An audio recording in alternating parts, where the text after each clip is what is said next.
Hello दोस्तों, मेरा नाम है पंकज चंद्राकर और आप लोग का स्वागत करता हूं मेरे यूट्यूब चैनल पीजे एजुकेटर में। लास्ट क्लास में मैंने आपको विंडोज़ के बारे में बताया था, विंडोज़ कितना सीरीज में आया है उसके बारे में बताया था। उसी सीरीज में का जो पहला सीरीज है या पहला जो ऑपरेटिंग सिस्टम है एम एस डॉस, उसके बारे में थोड़ा सा जानकारी आज देने वाला हूँ। तो चलिए शुरू करते हैं मेरा वीडियो एम एस डॉस का। ठीक है, तो पहले देख लेते हैं सिंपली उसका इंट्रोडक्शन कि एम एस डॉस जो है होता क्या है। तो फर्स्ट देखते हैं एम एस डॉस का इंट्रोडक्शन कि एम एस डॉस क्या होता है। ठीक है, मेरे लास्ट वीडियो में भी थोड़ा सा इंट्रोडक्शन में बताया था। तो चलिए देखते हैं एम एस डॉस में एम एस का फुल फॉर्म होता है माइक्रोसॉफ्ट और डॉस का फुल फॉर्म होता है डिस्क ऑपरेटिंग सिस्टम। ठीक है, तो टोटल क्या हो गया, माइक्रोसॉफ्ट डिस्क ऑपरेटिंग सिस्टम। ये जो है single user single tasking operating system है। ठीक है, इसको एट ए टाइम एक ही यूजर यूज कर सकते हैं और एक टाइम में ये एक ही काम कर सकता है। तो ऐसा ऑपरेटिंग सिस्टम जिसमें एक यूजर एक टाइम में एक ही काम कर पाए, उस टाइप के ऑपरेटिंग सिस्टम को हम बोलते हैं सिंगल यूजर ऑपरेटिंग सिस्टम, जिसमें डॉस का फुल फॉर्म होता है डिस्क ऑपरेटिंग सिस्टम। अब जो डॉस का कोड है, ठीक है, इसको लिखे थे Bill Gates and Daniel Paul, the founder of Microsoft corporation USA in yearly 90s। तो 90s के आसपास में दो जने व्यक्ति ने मिलकर डोस कोड लिखे थे और उसका नाम है, एक जने का नाम है बिल गेट्स और दूसरे का नाम है डेनियल पॉल। बिल गेट्स को आप जानते भी होंगे, लगभग 10 से 15 साल तक ये सबसे रिचेस्ट पर्सन भी था। ठीक है, और उन्होंने जो माइक्रोसॉफ्ट के स्टार्टिंग का जो ऑपरेटिंग सिस्टम है एम एस डॉस या डॉस, उसके लिए कोड लिखे थे। ठीक है, अब उस एम एस डॉस, क्या अभी भी हम जो विंडो 11 या विंडो 10 विंडो 7 यूज करते हैं उसमें एम एस डॉस है? तो हाँ, बिल्कुल उसमें एम एस डॉस है। ठीक है, जिसको ओपन कैसे करेंगे, उसका स्टेप क्या है, अगर आपको नहीं पता तो ये स्टेप आप कॉपी में लिख के भी रख सकते हैं। पहले क्या करना है आपको, आपके स्टार्ट बटन में जाना है। ठीक है, या फिर एक सर्च बटन होगा वहां पे जाना है। स्टार्ट बटन में जाएंगे तो क्लिक ऑल प्रोग्राम पे करेंगे और सर्च बटन में डायरेक्ट कमांड प्रॉम्प्ट लिख देने से आ जाएगा। ठीक है, फिर स्टेप 2 में एसेसरीज ऑप्शन में जाना है। अगर आप विंडो 7 यूज करते हैं तो एसेसरीज ऑप्शन आएगा, अगर आप 11 या 10 यूज करते हैं तो सर्च बटन में डायरेक्ट कमांड प्रॉम्प्ट लिख देने से आ जाएगा। ठीक है, और एम एस डॉस ऑप्शन में क्लिक कर देना है एसेसरीज में जाके, या फिर simply window R plus press करके रन कमांड ओपन कर सकते हैं और रन कमांड ओपन करके उसमें CMD टाइप कर देने से भी एम एस डॉस ओपन होगा। इसको मैं प्रैक्टिकली आपको इसी वीडियो में बताऊंगा कि कैसे आप एम एस डॉस ओपन करोगे और उस कोड को आप कैसे यूज कर पाओगे। ठीक है, फिर फुल स्क्रीन करने के लिए तो शॉर्टकट की एम एस डॉस का अल्ट प्लस एंटर है। ठीक है, इस कमांड से फुल स्क्रीन होता है। फिर एम एस डॉस का काम क्या होता है, what is the function of M S DOS? तो the main function of DOS are to manage disk files allocated system resource according the requirement. ठीक है, डिस्क के जितने फाइल्स हैं उसको एलोकेट करना। ठीक है, फिर वो जितना आपका रिक्वायरमेंट है उसके हिसाब से डिफरेंट टाइप का वर्क करना, जैसे फोल्डर बनाना, कॉपी करना, पेस्ट करना, रिमूव करना, डिलीट करना। इस तरह के जितने ऑपरेशंस हैं वो आपके डॉस कमांड के थ्रू से किया जाता है। जिसमें कमांड का मतलब क्या होता है, कमांड क्या होता है, व्हाट इज कमांड? तो any instruction given to the computer to perform a particular task is called command. ठीक है, यानी कंप्यूटर में दिया हुआ इंस्ट्रक्शन या कंप्यूटर को दिया हुआ इंस्ट्रक्शन या फिर कंप्यूटर में पर्टिकुलर काम को करने के लिए दिया हुआ इंस्ट्रक्शन को हम क्या बोलेंगे, कमांड बोलेंगे। ठीक है, तो यहाँ पे डॉस में कमांड देना पड़ता है कोई भी काम को करने के लिए। तो वो जो कमांड है जनरली दो तरह का होता है, एक होता है इंटरनल कमांड और दूसरा होता है एक्सटर्नल कमांड। ठीक है, तो चलिए देखते हैं फिर इंटरनल कमांड क्या होता है। तो इंटरनल कमांड वो कमांड होता है, ठीक है, इंटरनल कमांड्स को are directly executed by RAM. ठीक है, रेम एक प्राइमरी मेमोरी होता है, रैंडम एक्सेस मेमोरी। तो ऐसा कमांड जो रेम से डायरेक्टली एग्जीक्यूटेड होगा उस टाइप के हम कमांड को क्या बोलेंगे, इंटरनल कमांड। ठीक है, और मैं यहाँ पे आप लोगों को कुछ इंटरनल कमांड के एग्जांपल्स बताने वाला हूँ। तो चलिए देखते हैं, जिसमें पहला है CLS। ठीक है, CLS से क्या होता है, आप कंप्यूटर में जो भी वर्क करते रहते हैं डॉस में, अगर उसमें जो जो चीजें आए हैं उसको क्लियर करना है तो CLS का यूज होता है। सिंपली डॉस कमांड ओपन करके कुछ काम किए हैं उसको CLS कर देंगे तो एंटर बटन प्रेस करेंगे तो पूरा जो स्क्रिप्ट है वो क्लियर हो जाएगा, क्लियर द स्क्रिप्ट।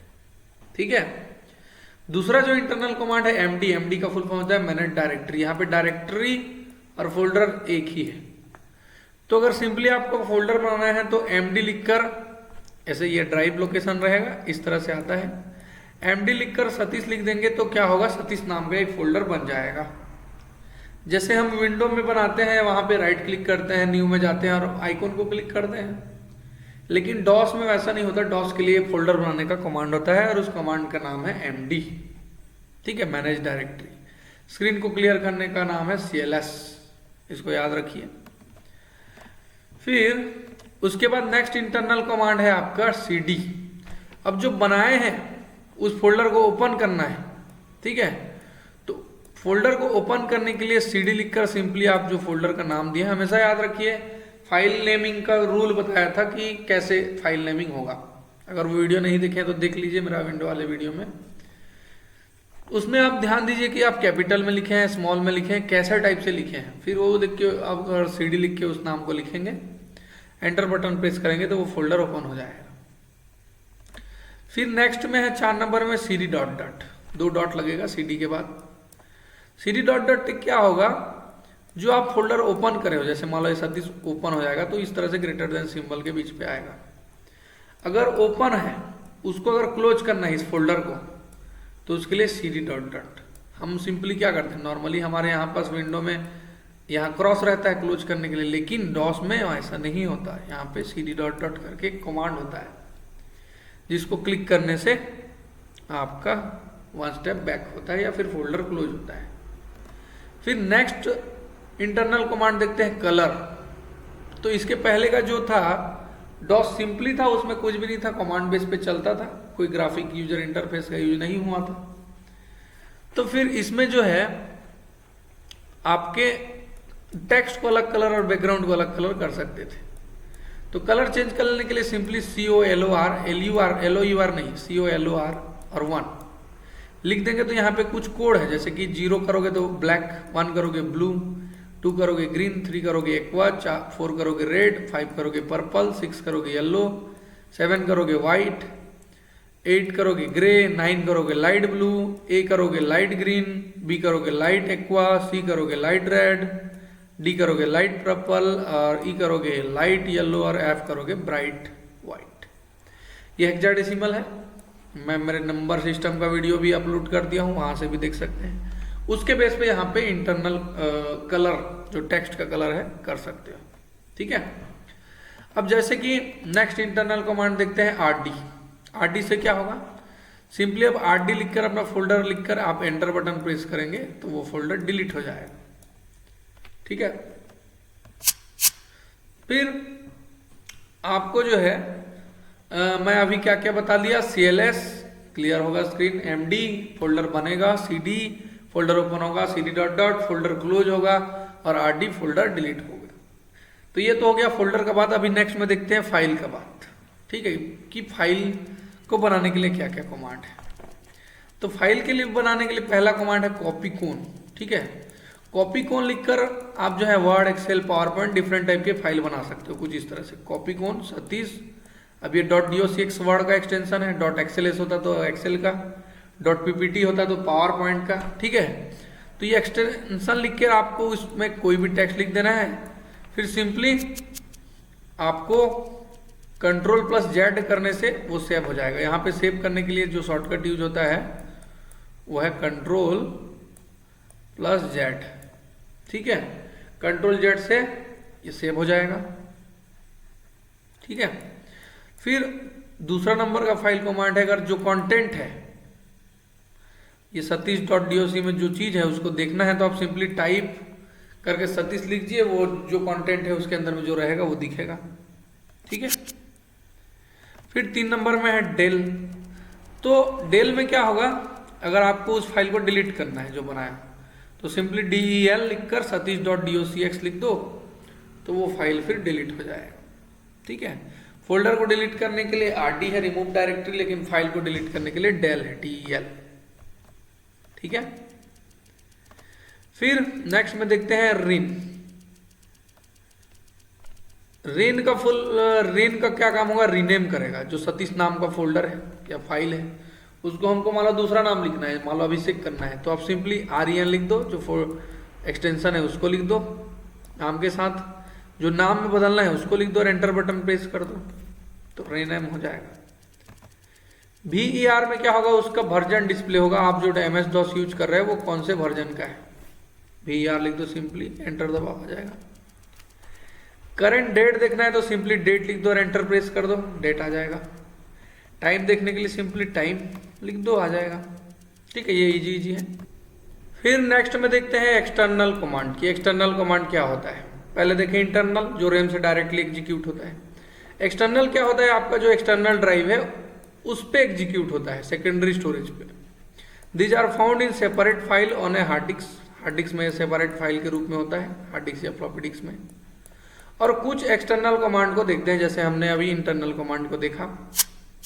तो एक्सटर्नल कमांड में जो पहला एक्सटर्नल कमांड है chkdsk। ठीक है, chkdsk से क्या होगा, ये जो है आपके डिस्क कितना स्पेस का है उसको स्पेस को दिखाएगा। chkdsk लिखेंगे, कोई ड्राइव का दिखना चाह रहे हैं तो आपको ड्राइव का डिटेल्स कितना जीबी का है, क्या है, पूरा डिटेल्स पे दिखाएगा। ठीक है। दूसरा जो है एक्स कॉपी। एक्स कॉपी जो है जो सिंपली कॉपी जैसा ही है, लेकिन इसमें एक्स कॉपी पे एक्स्ट्रा क्या होता है, पूरा जो है वो directory, this command is faster than copy command and allow you to copy entire disk. Entire disk को कॉपी करना है अगर, और उसके सब फोल्डर के साथ अगर कॉपी करना है, फोल्डर फाइल के साथ, तो एक्स कॉपी का यूज होता है। यहां पर सिंपली एग्जांपल में दिया, जैसे एक्स कॉपी डी सतीश कर दिए तो क्या होगा, डी ड्राइव में जो भी रहेगा सतीश में वो सारा चीज अभिषेक में ट्रांसफर हो जाएगा। ठीक है। तो इस तरह से कॉपी करने के लिए एक्स कॉपी का यूज होता है। फिर 3 नंबर में है मैम। मैम से क्या होगा, this command display amount of total available memory. जितना अवेलेबल मेमोरी होगा उसका इंफॉर्मेशन दिखाएगा कि कितना जीबी का है। सिंपली मैम लिख के एंटर प्रेस कर दीजिए। ठीक है। फिर ट्री जो है, ट्री में क्या होगा, जो फोल्डर फाइल्स रहेंगे वो एक ग्राफिकली ट्री में एक तरह का स्मार्ट आर्ट बोल सकते हैं, ऐसे ब्रांचेस पे डिस्प्ले होगा जितना फाइल्स रहेगा। ठीक है। फिर नेक्स्ट पे देखते हैं, इसका एक एग्जांपल्स देख लेते हैं। ठीक है। एग्जांपल्स में क्या है, ये एक जैसे डायरेक्टरी फोल्डर है, ये एक फोल्डर है। साइंस के अंदर में 2 फोल्डर है, फिजिकल एंड बायोलॉजिकल। और फिजिकल में जो है फिजिक्स और केमिस्ट्री है, और केमिस्ट्री में फिर 2 है, ऑर्गेनिक और इनऑर्गेनिक। ठीक है। तो उसके लिए पहले क्या करना है, ये तो ड्राइव ऑलरेडी रहेगा इतना, जब आप डॉस कमांड निकालेंगे, कमांड प्रॉम्प्ट निकालेंगे। फिर इसमें क्या करना पड़ेगा, आपको MD साइंस लिखना पड़ेगा। इस फोल्डर को बनाने के लिए MD है। अब ये फोल्डर के अंदर में ये 2 है, तो फिर इस फोल्डर को ओपन करना पड़ेगा। तो इसको ओपन करने के लिए यहाँ पे CD है। जब ओपन हो जाएगा तो वो इस तरह से ग्रेटर देन सिंबल के बीच पे आएगा। फिर यहाँ पे MD फिजिक्स और MD बायोलॉजिकल 2 फोल्डर है दोनों के। फिर बायोलॉजिकल के अंदर में और कुछ भी नहीं है, तो हम फिजिकल को ओपन करेंगे, CD फिजिकल। CD फिजिकल अगर हो गया, ठीक है, तो फिर फिजिकल भी ओपन हो जाएगा। फिर फिजिकल के अंदर फिजिक्स और केमिस्ट्री 2 है। ठीक है, ये दोनों ओपन हो जाएगा। फिर केमिस्ट्री के अंदर में 2 है, तो फिर केमिस्ट्री को फिर CD लगाकर ओपन करेंगे। केमिस्ट्री को जब CD लगाकर ओपन करेंगे तो उसके अंदर में फिर 2 है, MD ऑर्गेनिक और MD इनऑर्गेनिक, ये लिख देंगे। फिर फोल्डर को ऐसा क्लोज करने के लिए CD डॉट डॉट एक एक करके क्लोज होगा। फिर ट्री करके हम इस तरह से उसका स्ट्रक्चर एक देख पाएंगे। ठीक है, चलिए इसका मैं प्रैक्टिकली खुद से करके बताता हूँ। ठीक है, कि आप कैसे एक डॉस कमांड का यूज करके, इन सारे कमांड का यूज करके आप जो है इसके बेसिक फंक्शनैलिटी का यूज कर पाएंगे। ठीक है।